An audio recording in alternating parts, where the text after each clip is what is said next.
Hello my dear student. आज सबसे पहले हम लोग दो चर वाले रैखिक समीकरण का सूत्र को रिवीजन करते हैं ताकि प्रश्न बनाने में आसानी हो। तो सबसे पहली बात माय डियर स्टूडेंट, दो चर वाले रैखिक समीकरण का व्यापक रूप क्या होता है? A x plus b y plus c बराबर जीरो। बोलिए मेरे साथ में, दो चर वाले रैखिक समीकरण का व्यापक रूप क्या होता है माय डियर स्टूडेंट? तो a x plus b y plus c बराबर जीरो। ठीक है, याद हो गए होंगे।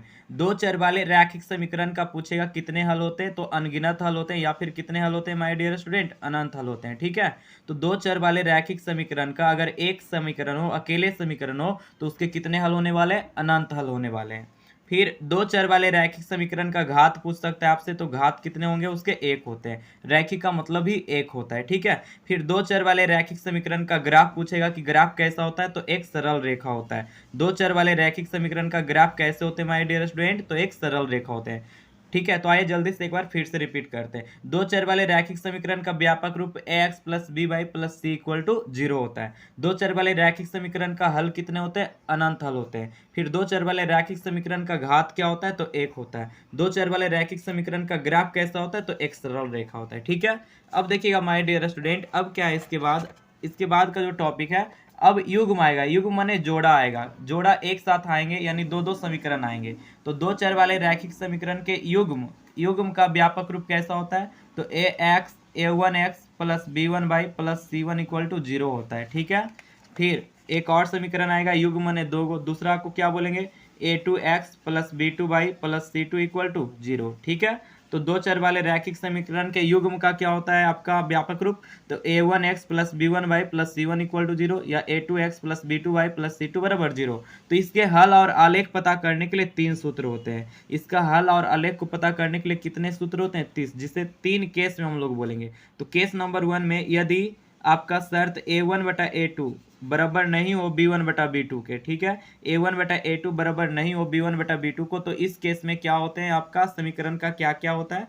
तो ऐसे केस में समीकरण का जो ग्राफ होता है वो ग्राफ आपका प्रतिच्छेदी होगा। ग्राफ कैसा होगा? एक प्रतिच्छेदी रेखा होगा। ठीक है, दूसरा, जब ए वन बटा ए टू बराबर बी वन बटा नोट बी टू हो, तो उसका हल जो होता है केवल एक हल होंगे या फिर अद्वितीय हल होंगे। फिर तीसरा समीकरण क्या होगा? आपका संगत होगा। समीकरण क्या होंगे माय डियर स्टूडेंट? संगत। और चौथा समीकरण जो होंगे आप विरोधी होंगे। तो केस नंबर 1 याद हुआ या नहीं हुआ? केस नंबर 1 में क्या कहता है माय डियर स्टूडेंट? यदि ए वन बटा ए टू बराबर नोट बी वन बटा बी टू हो, तो इस केस में आपका ग्राफ कैसा होंगे? प्रतिच्छेदी होंगे। हल कितने हल होंगे? समीकरण का एक हल होंगे। समीकरण कैसा होगा? संगत होगा। और समीकरण कैसा होगा? अविरोधी होगा। अब केस नंबर 2 पे आते हैं। ठीक है, केस नंबर 2 को कहता है यदि आपका तीनों बराबर हो जाए, ए वन बटा ए टू बराबर हो जाए बी वन बटा बी टू, और ये बराबर हो जाए सी वन बटा सी टू के। अगर तीनों आपस में बराबर होते हैं तो फिर क्या होगा?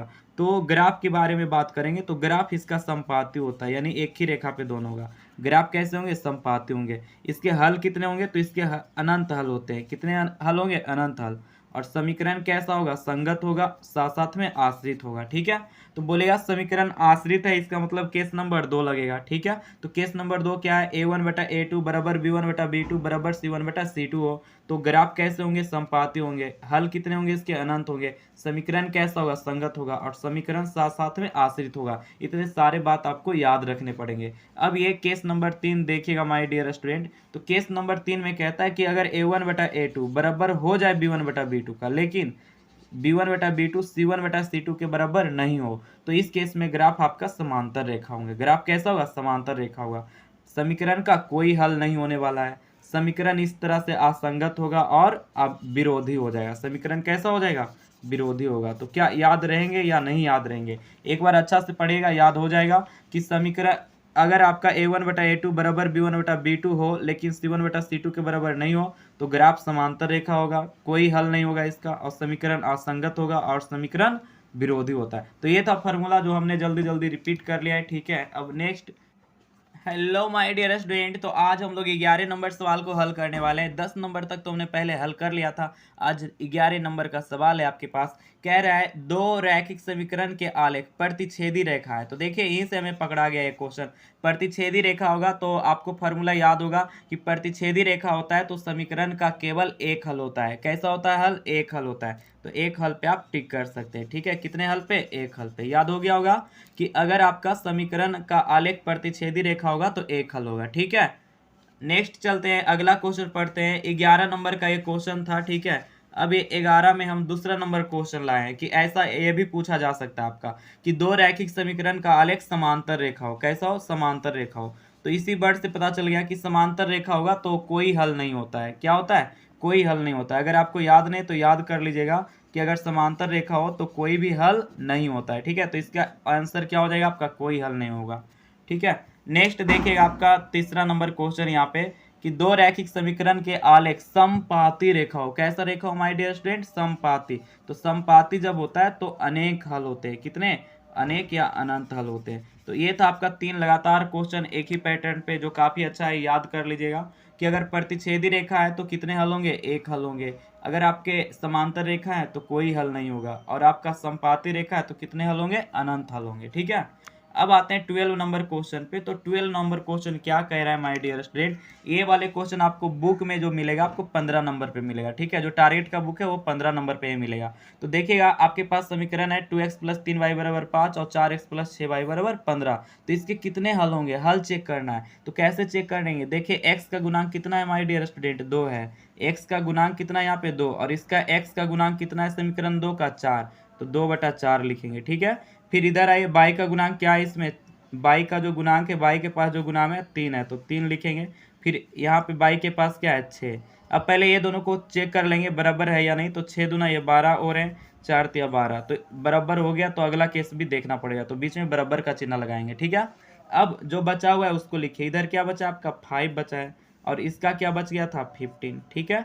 एक्स वाले को एक्स के साथ, बाई वाले को बाई के साथ, और जो बच गया उसको उसके साथ, ठीक है। अब इसको तिरछा तिरछी गुना करिए, आता है ना। देखिएगा 15 को 3 बार पढ़ेंगे, क्या होगा माय डियर स्टूडेंट? 45। 6 के बार 5 बार पढ़ेंगे, 30। क्या 45 और 30 बराबर है? नहीं बराबर होंगे, तो डज नॉट इक्वल टू। इसका मतलब ये केस कौन सा बनेगा? तो इसको बोलेंगे a1/a2, इधर वाले को क्या बोलेंगे? b1/b2, और इसको क्या बोलेंगे? c1/c2। तो ये दोनों तो बराबर है, लेकिन ये दोनों आपस में बराबर नहीं है। तो ये केस नंबर 3 बनेगा। और जब ऐसा होता है तो क्या होता है? आपका कोई हल नहीं होता है। याद होगा फार्मूला कि a1/a2 बराबर b1/b2। अगर c1 c2 के बराबर नहीं हो तो कोई हल नहीं होगा। ग्राफ समांतर रेखा होता है, समीकरण असंगत होता है, ठीक है। ये सब बात याद रखिए। तो चलिए, ये था आपका 12 नंबर क्वेश्चन। अब देखते हैं 13 नंबर क्वेश्चन। देखिए 13 नंबर को भी हमने वैसा ही रखने का प्रयास किया। ये आपको क्वेश्चन मिलेगा 19 नंबर, बुक में आपका कहाँ पे मिलेगा? 19 नंबर। देखिए एक जैसे सवाल है उसको एक जगह रखने का प्रयास किए हैं, तो वैसा ही चेक करिए। देखिए यहाँ पे x का गुणांक क्या है माय डियर स्टूडेंट? 5 है, ठीक है। और इसमें x का गुणांक क्या है? दूसरे समीकरण में क्या है? 6 है। फिर इसमें देखिएगा y का गुणांक क्या है आपके पास? -3 है। और इसमें देखिएगा y का गुणांक क्या है? 1 है। अब पहले इतना ही चेक करिए, क्या ये इक्वल है? तो 5 को 1 से गुना करेंगे, ये 5 आ जाएगा। 6 को 3 से गुना करेंगे, -18। क्या इक्वल है माय डियर स्टूडेंट?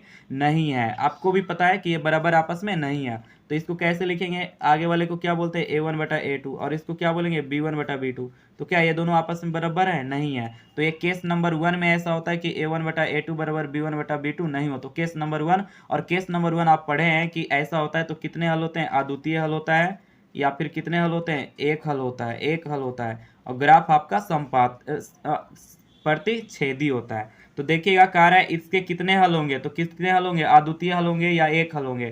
तो देखिए कौन सा ऑप्शन हो जाएगा my dear student? Option number A, यानी कि अद्वितीय हल, वास्तविक एवं अद्वितीय हल, ठीक है।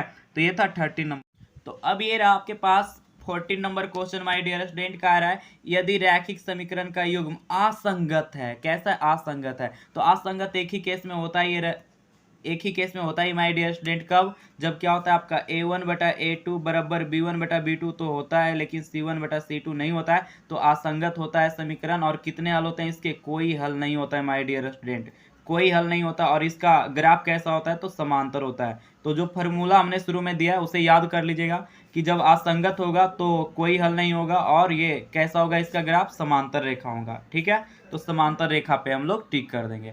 नेक्स्ट 15 नंबर क्वेश्चन देखिएगा। 15 नंबर क्वेश्चन कह रहा है आपसे कि यदि 2x plus 3y equal to 11 और 2x माइनस 4y बराबर -24 के हल है। तो एक ऑप्शन से चेक कर सकते हैं या नियम से भी इसे बना सकते हैं। तो हम ज्यादा ऑप्शन से ऐसे क्वेश्चन को सोल्व करते हैं। तो ऑप्शन से कैसे सोल्व करेंगे? तो दिया हुआ है 2x plus 3y equal to 11, 2x plus 3y equal to 11। तो 2 का 2 गुना x को हटाइए, ऑप्शन नंबर 1 चेक करेंगे तो यहाँ पे 2 आ जाएगा, प्लस 3 गुना y हटेगा तो ऑप्शन नंबर ए से y का वैल्यू क्या है? 4।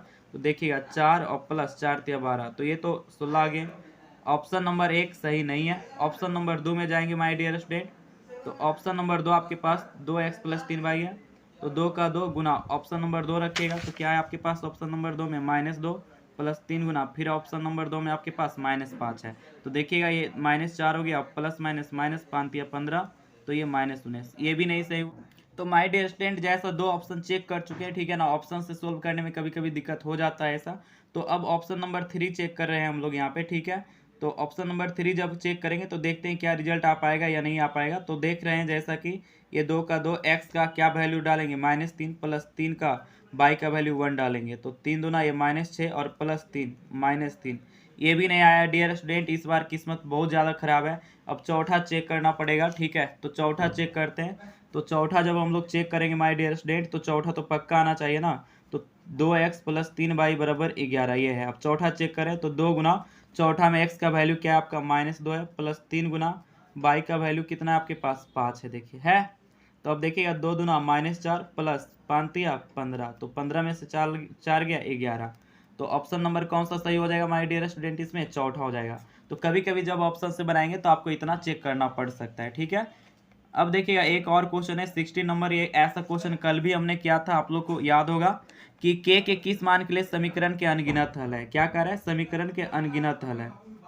तो अनगिनत हल कौन सा केस में होता है माय डियर स्टूडेंट, याद है आपको।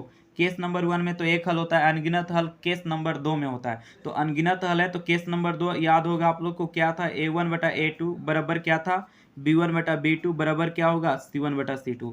तो अनगिनत हल रहने पे ये केस लग जाता है। अब डालिए वैल्यू, a1 कौन हो जाएगा, जो x का गुणांक होगा। तो समीकरण 1 में x का गुणांक देखिए क्या होगा 4 बटा, इसमें x का गुणांक क्या है 2, तो 2 बराबर इसमें बाई का गुणांक कितना है k, और इसमें जो बाई का गुणांक क्या है आपके पास देखिएगा -4। आया समझ में या नहीं।